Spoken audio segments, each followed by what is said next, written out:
You have to dance during this part. Yeah, you do have to dance. Good job. What the junk? Hey, Jen. Hey, Brad. How are you? Great. How are you? I'm great. So I'm Brad Menard with Junking Toledo. And I'm Jen with Jen Hill Organizing. And we have a special guest here We today. do, and I'm so excited. I brought my mother-in-law here from California just for this podcast. Nevada. Yeah. Oh, yeah, Nevada. I was about to Yeah, say, like, I thought she lived in Nevada, but Yes. all right. California to Nevada. I know. I always think California, but yes, Yeah, I do Nevada. too. I do so, too. yeah. I even drove through, well, I didn't drive. I rode in a car with Jessica through the mountains from California to Nevada. Through Yes. Lake Tahoe. Mm-hmm. Whoa. That's Yeah. beautiful. We It live is. close to Lake Tahoe. It is Nice. gorgeous. Now I understand why people pay a lot of money to live there. So, but Nevada's pretty awesome too. So yes, so this is Joan, my mother-in-law from Nevada, Yeah. and So happy to have you. yeah, and so I think today we're gonna talk about kind of Joan's journey. Yes, Right? yeah, downsizing, parent stuff, your kids stuff. So we're just gonna kind of talk about all the things that she is an expert on. Yeah. All Yeah, right. 'cause she's lived through it. Yes. So yeah, absolutely an expert. I feel like a lot of times we talk about like things that we've heard about, but we don't have the life experience to talk Right. about actually having to navigate some of these things. Like I have a child and I've only had to get rid of a couple years worth of his stuff, but I haven't had to make him get rid of all of his stuff that he has at my place. Yeah. So When he's not living there. right. Right. Yeah, I'm giving him 2 more years and then that stuff's out. So Yeah, that's what you think. right? That's what you think. You hope. Well, so I think one of the things that's cool is that you lived in one house for 33 years. Yeah. And you raised how many amazing kids there? 3 beautiful daughters. Yeah. Yeah. And then that house was in California. Yes. So I had that part of it right. That's correct. I was born and raised in California. Awesome. And then you moved from California to Nevada in your current house. Correct. And so we would love to hear a little bit about what that was like to kind of go from like the house where you raised your kids to kind of your newest house. And anybody who's looking for like the most perfectly arranged house with like the perfectly placed things, like if a Pottery Barn expert came in and like did a house themselves, your house is it. It's definitely, Thank it's you. amazing. Took a lot of years to get that way. Yeah. Had to get the kids grown up and out of the house so I can do what I wanted in my house. Yeah. Yeah, without the clutter. Yeah, so we weren't thinking of retiring anywhere else, but we decided when we found our place, we wanted to go. It was quiet, rural, and someplace we wanted to be. It's got cows and fields out by our home. It's just relaxing. And when she says that there's cows outside of their home, like the cows have gotten out and like been Yeah. walking up the street. Yes. What? Yes. Yes, in our HOA. Yeah. Oh my gosh, that's amazing. It ends into a pasture. Okay. Our street. So yeah, it's pretty nice, and we have beautiful mountain view. It's gorgeous with snow. So when we decided to move, it was pretty fast. Yeah, We okay. decided not to pay any more California taxes just to get out. Our house wasn't finished yet. Oh wow. So we had to sell our house, which they sell within a few weeks in California. And we stayed at our daughter's in State Line, Nevada, which was perfect. So going through our house, and we sold our house and they wanted us out in 3 weeks. So that was huge. Wow. Living there for so long. So we quickly said, okay. I had to go through, what I thought was, I'll go room by room. That might have been easier than to do the whole house at once. Right. And I thought by the time I got to the kitchen, the girls came over and said, Mom, can I help you? And I'm like, no, I got this. They laughed, and it took days to go through my kitchen Wow. and my hutch. So, Are you a big like baker, or do you like to cook? Or No, actually, but you have a lot of bowls and things you collect over Yep. the years, and things in your hutch, your china, your parents' china, that kind of stuff.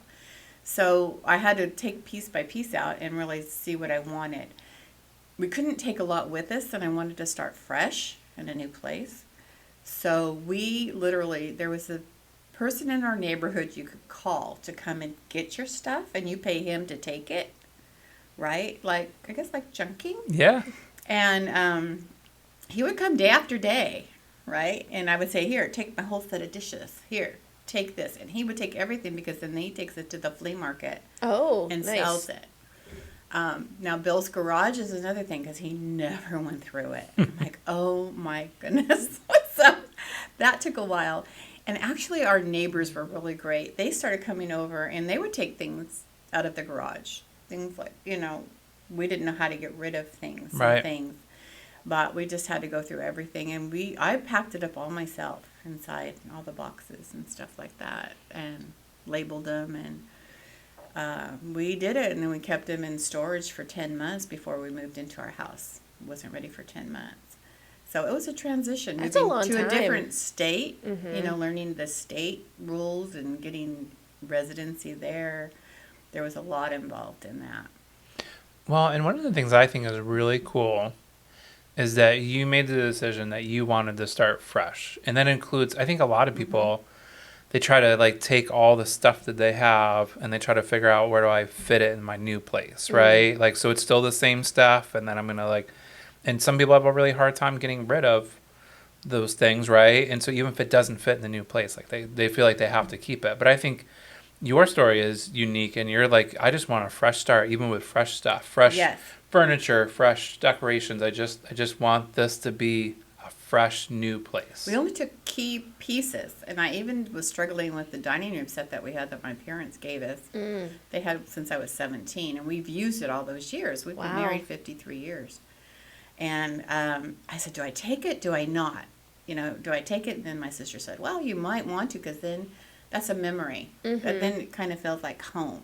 But, I mean, I think that's about the only thing that we really took, other than bedding, the beds and that kind of thing. But I wanted new.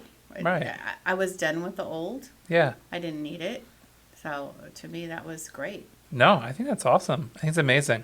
So what I want to know is, so you had all this stuff in storage for 10 months, and then you're moving into your new house. I didn't want to see it come, even what I saved. I was afraid, because we were so minimal where we were. It was already furnished. Okay. And I almost was afraid to have that come back in the house, even when I did bring. Did you because do I any got more? used to the minimal. Yeah. I really got used to Yeah. that. But Did more like decluttering happen as you're like, look, like, why did I pack this? Like, did that still happen? yes. And I got rid of more things once we moved. Wow. It was like amazing. I'm like, really? Yeah. I don't need What was that. I thinking? Yeah. But over time, we've filled up our house. We've been there almost, 4 years, going on 4 years. And you start acquiring things, go shopping, and you Sure. start bringing things into the house again. But I'm not one that I can let things go. I'm not a keeper. I'm a little sentimental, but not a lot. Well, and you had to do, you cleaned out your parents' house too, right? And I know you talk about your family having a lot of stuff, and there was, maybe some clutter here or there, which is probably where some of your like minimalism comes from as well. And so it seems like from stories that I've heard that you didn't want your kids to have to like kind of go through and figure out what was what, right? Like Right, exactly. When my mom was downsizing, we moved her into assisted living. And we could only take a certain amount of items. Right, So we right. took her favorite chair and her dining room and her hutch and her tchotchkes, because she had a lot of tchotchkes. And she wanted us to pick our favorite. She wanted us to have them. So I have 2 other sisters and a brother. And we're like, Mom, we don't really need it. We have our own things. I just want something that's important to you. I don't Right. need all this other stuff. So we all took our turns and picked what we wanted. And then we moved her into the home, and then we got downsized. We emptied out her place. It was a townhome. And we just gave it to Goodwill. And my mom would buy duplicates because she'd forget what she had. So Right. she had a Oh, lot yeah. of doubles. So it took a while. It took loads and loads of going to Goodwill with her things. And that's how we downsized her. Now, my husband's parents, their house was full, and they never got rid of anything. So we had a lot to go through. And we went through piece by piece, item through item, and it took weeks to go through everything that they had. And then we put everything in one big family room, and we had the relatives come over and pick their favorite piece. Take whatever you want. It's up to you. And so they came a couple times, back and forth, and then we said, how do we get rid of this rest of the stuff? Because we wanted to rent the house out, so it had to be empty. And we hired this, she was like an estate planning person or sales, you know how they do that. But the kicker was, and you always think your things are so going to make so much money. Yeah. You really think that. Right. So she said, okay, her deal was you pay her X amount of money. She'll come, send out an email. She'll get all her people to come over, and they line up out the house, and you're getting all excited. And, and you had to give her this certain amount of money. If you made over, that's what you kept. If not, well, they were there all day. I guess there was a lot of people in and out, and we made no money. Oh, no. We did not come out ahead. And you're like, okay, but you always think your stuff is worth more than it really is to other people. Right. That's what I learned from that. And that's how we downsized him. But we gave the family a chance to take whatever they wanted first. And then just had to get rid of the rest of it. You just can't take it all. Yeah. So. Yeah. And I think that is something that a lot of people struggle with. I mean, I know I have those moments too of like, okay, is it worth me trying to sell this on, Facebook or eBay or, whatever. And that's just like me trying to sell it. And I'm like, okay, so if I'm doing that, that means I have to spend the time taking the pictures, posting it, fielding all of the inquiries. And then, if it's somebody out of town or, I'm having to ship it, if they're in town, okay, what's your schedule? And, trying to go back and forth and all that. Yeah, so that's basically what her role was. Right. So I'm just like, there's all of that time investment too.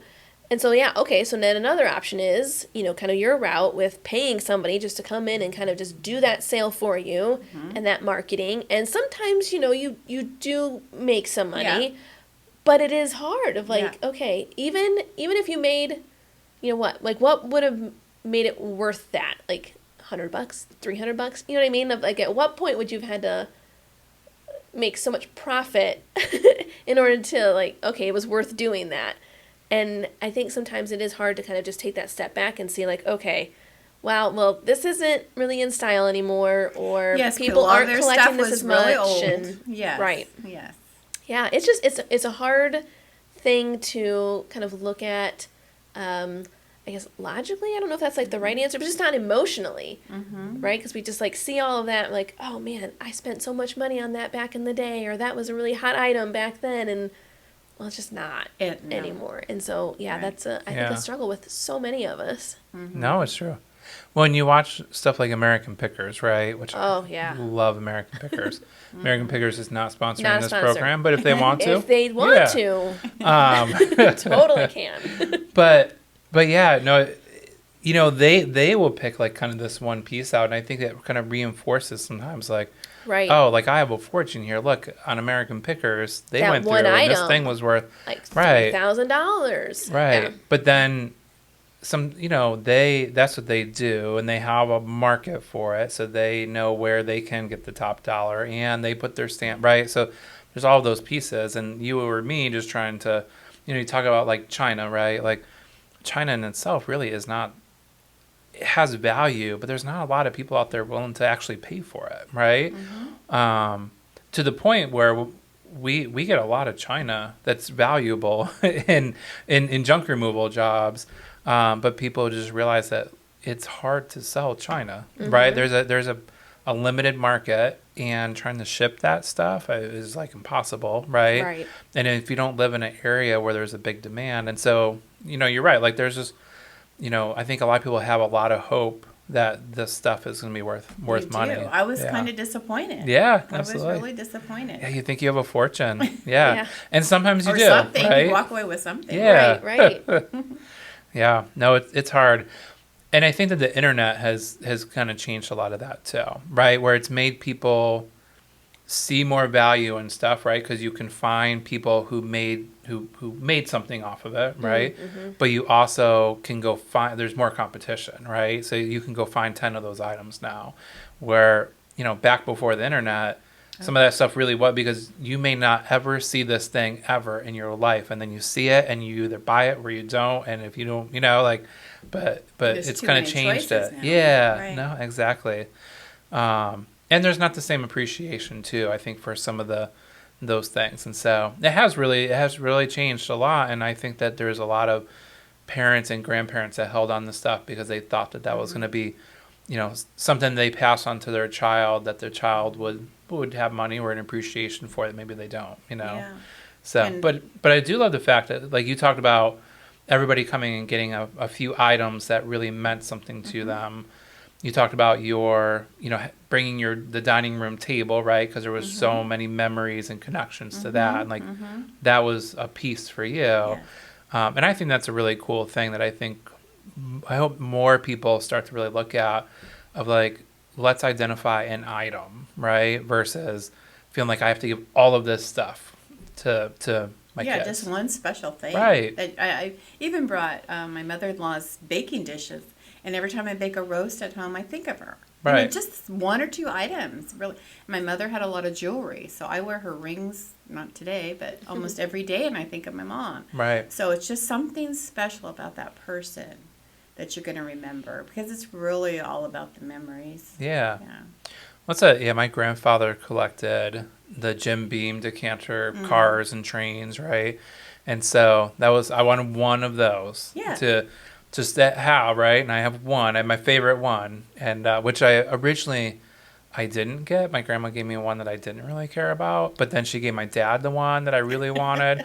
And then my dad decided he didn't want it because my dad's very much a minimalist and doesn't really want, like, really pretty much anything, except for garage stuff. That's where I get my garage stuff from my dad. Got it. All drawers full of bolts, right? You got to save every bolt, but we're not going to save other things, I feel like right? we need a tick board of every time you talk about the garage. Bolts and garage, yes. We just put yep, got another one. I like it. But so he was like, "Do you want this?" And I was like, "Yeah, I do, absolutely." So, and then my grandmother collected Hummels, and so I have one of her Hummels that she had given me. And then they ended up having an auction because their kids just convinced them, like, "Hey, like, you enjoy the money from this, right? Like, there's an idea. Yeah, like, you spent your whole life collecting. They collected full-size cars, barns full of cars, right? So they had a big auction to sell off all these cars. Wow. Toys, all the stuff that really has, like, a decent amount of value. And so they convinced them, like, you sell it now and you enjoy it. Like, they bought their trailer down in Florida and stuff, and they're like, you enjoy it, right? Like, why worry about what your like, all just like you said, like, all their kids had their own houses, their own stuff, their own jobs, their own family, and so it was good for them to enjoy it. So yeah, Exactly. So but you did say earlier when we were talking that your kids do still have a shelf in your garage. Yes. I tried over the years when they moved out of the house, to give them their baby books. They finally they said reluctantly. Yeah. They took their baby books. Mom, you made me take my baby books. Well, yeah, you save it for them, right? Right. You're trying to downsize your house and get rid as they move out. And still to this day, now that we're even in Nevada, in our garage, we have a full shelf of bins with our kids' yearbooks, ornaments, just memorabilia from them, what they did over there, because I used to save a lot, and they're waiting for them. I have their names on their bins, and whenever we go, they're theirs. Yep. But we So still have them. sorry, everybody. Yeah. If you're hoping that at a certain point your children will get all their stuff out of your house, Yeah. the answer is not no. Yeah. The answer is no. Yeah, that's their own things. Yeah, and I know they don't want my things. They don't need my things. And so when I buy something, I know it's not going to be passed on. I don't expect that because I learned I don't need my parents' things. So now I know that I don't, expect them to keep what I like. They have different likes than I might. So And just to like not have that pressure on your kids is, I'm sure, so just relieving. Because I think there is some of that of like, oh, I think they would want me to have all this, and I was like, do they? Did they though? I mean, like, again, if they knew that this was causing you stress and anxiety and like that overwhelmed feeling, do you think they'd really want you to have it? And I think the answer is no. But to be able to have that conversation ahead of time and know, like, hey, we've gotten rid of all of the things that, we thought was important or whatever, and made sure that you got it already. Besides these few key items, like, everything else is just new and fresh, and, like, there are no memories attached to that. Right. Right? And so just, like, to have that permission to just let it go. I don't expect them to keep any that more itself stuff. is worth millions of dollars. Yeah. Right. Awesome. Yeah. Well, I think that's it. I think this is where we roll into our Midwest goodbye. For the next 10 minutes? Yeah, we ride it out for a minute or two at least. And yeah. Well, thank you, Joan. We really appreciate you coming on our show. And making the trip just to be on our podcast. Yes. Man. Yeah. If she can come here from Nevada, then I think that other people can come from Toledo to be on our show. So I think you're right. I second that. Right. Awesome. Well, thank you so much for being You're our welcome. official second guest on the podcast. You're welcome. Yeah. Maybe our third guest will not be in the same May family. not be family? Maybe. Let's see. shoot for that. Awesome. Well, thank you so much, everybody, for joining us for this episode. And check out the show notes for ways to get in touch with Brad or myself. Follow us on socials. And reach out to us if you have a topic that you would like to talk about. Us to talk about. And then maybe you talk something like that. Yes. Yeah, and there's Send so many great platforms. You got Apple, Google, YouTube, Facebook. So check out all the different platforms. All the things. Thank you. All right, guys. See ya.